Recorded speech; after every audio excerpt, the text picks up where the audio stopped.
Okay, YouTubers, this is the Angryprepper. Thank you for joining me on the Angry Truth channel. So, today's video, we're going to talk about, can police enter your home to seize your weapons, or firearms rather? Now, the answer to that is no. But there is a case headed to Supreme Court in the next coming weeks. The case name is Caglia versus Strong. I'm going to put the link to the case in the description section below so you guys can take a look at it yourself. The reason why I'm talking about this case is because it was brought to my attention by a subscriber via text. I clicked the link. The link opens up to a Forbes article. The Forbes article reads, Supreme Court will decide whether police can enter a home to seize guns without a warrant. Written by Evan Gressman. So upon reading this article, I get to probably the fourth, fifth paragraph, and I'm like, get the hell out of here, right? So what they're doing right now is they're lining up to see if it's legal for cops to come into your home to take your firearms based on certain situations. Now, the situation that started this whole mess is by a guy named Mr. Caglia, right? And Mr. Caglia, let's just get into what happens. He's having an argument, Mr. Caglia is having an argument with his wife. He gets a bit dramatic with his wife. He takes an empty handgun, put it on the table, and says, shoot me now, get it over with. I'm paraphrasing. With that, the wife calls the police on a non-emergency number. So obviously, if she thought it was an emergency, if she thought her life was in danger, she would have called 911. But instead, she called a non-emergency number. The cops get there. They talk to Mr. Caglia. They, police evaluate him, being that he's not agitated or being weird. They don't see an immediate problem. But they do talk to him anyway and convince him to go to the hospital for psych evaluation. I guess because of him putting the gun on the table and making that statement. He goes to the hospital, and the cops stay behind. The cops stay behind, and with the wife's permission, search the home. They search the home, they find 2 handguns. They seize the handguns, and they take them out of the house. Here's the big problem. The cops lied to Mr. Caglia and saying, listen, go to the hospital, we're not going to search your house, and we're not going to take your weapons. Lie number 1. Lie number 2, they turn around to the wife and say, hey, your husband said we can search the house. She goes, okay. They search the house, they find the handguns, they take them. Now it becomes a legal nightmare for everyone involved because the cops lied twice, and they also used the excuse that they thought the wife's life was in danger, is why they seized the guns. That's a little later in the case file, if I'm not mistaken. Now, because they lied, the search was now rendered illegal, meaning everything they did was an illegal act. But the First Circuit Court of Appeals stated that it was within their rights to do so, being that the cops were performing something called Community Caretaking Act or Doctrine, or however you look at it, whatever state you're in. Now, 2 violations were committed. The Second Amendment, seizing the guy's guns, and the Fourth Amendment, search and seizure.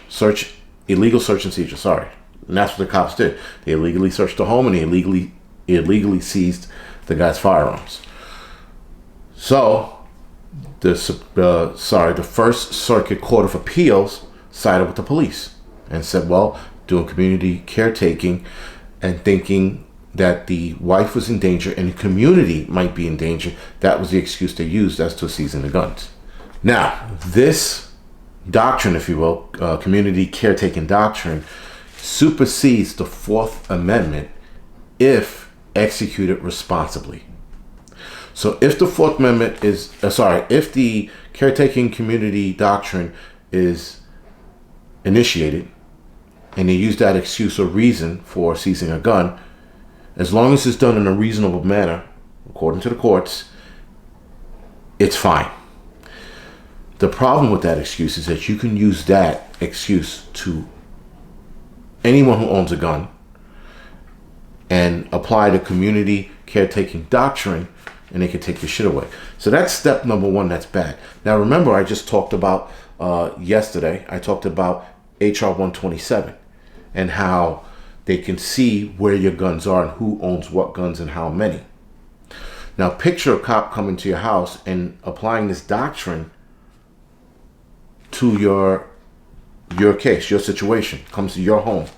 Well, Mr. Charles, looks like here you have 127 weapons, and we feel unsafe that you have them.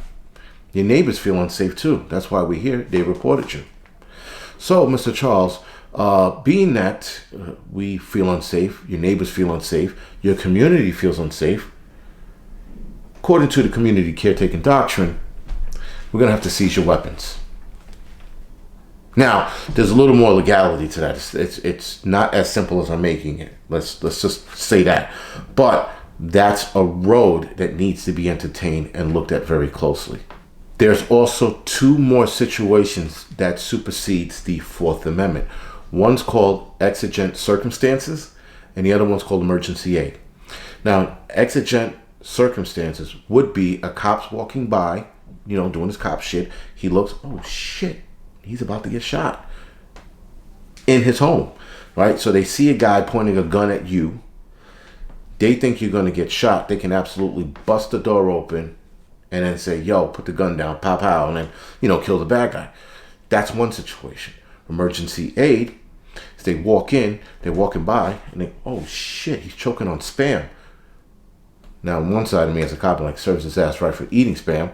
But then I just, whatever, and I bust the door open, and I do the Heimlich, and boom. That's another one.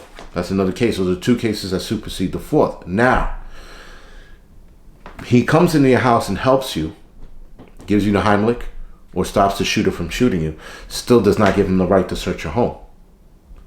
So even if he saw shit on his way to helping you, he is not supposed to sit there and go, well, why is that handgun on your couch? Why is that? Doesn't matter. He came in there to help you.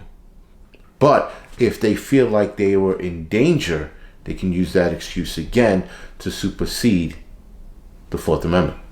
It's a lot of catchy lawyer shit here, guys. So when I was looking at this article, like an asshole, I clicked the case file, right? So the Caglia versus Strom, I clicked that, boom, leads me into a whole slew of shit that's happening in different states and different counties. So you see similar cases like this happening and popping up. But now the Supreme Court's going to make the final judgment on this. And if they judge in favor of cops or municipalities around the United States, we can all be screwed in the long run, should they pass House of Resolution Bill 127. So, in the coming weeks, Supreme Court will be looking closely at this case, or rather, reviewing this case. And hopefully, they do the responsible thing and overturn the first ruling from the First Circuit Court of Appeal. Hopefully, they overturn that one. Because if they don't, guys, we're in fucking trouble. We're in absolute trouble if they don't. Because this is going to be bad. If they allow cops to just walk into your home and take your shit, because of HR 127, they look at that and they go, oh, firearms. 300 of them here. Why don't we just fucking seize them all because we can? Now, again, I'm simplifying it. There's more legal shit behind it. As you start looking at different cases around the United States, there are some heavy legal loopholes as to why cops did what they did. But nonetheless, it comes down to something very, very basic, guys. Cops come to your house, they take your shit, and then they'll deal with it in court. Right? So it's that simple, actually. Take your shit and they'll deal with it in court and see what the courts say. And when the courts get tired of all these cases, there's only one or two ways it goes. It goes, they side with the people, or they side with the government. So we have to keep in mind there's a lot more going on than we actually think. And a lot more cases like this going on than we actually think. So keep these cases in the back of your head. Research them if you have to. See what's going on, because this shit plays right into HR 127. All right, guys, so this is the Angry Prepper. Thank you for watching. You can like and subscribe to this channel. You can follow me on Instagram. You can also head over to the Angry Prepper channel, like and subscribe to that. All right, guys, thank you for watching.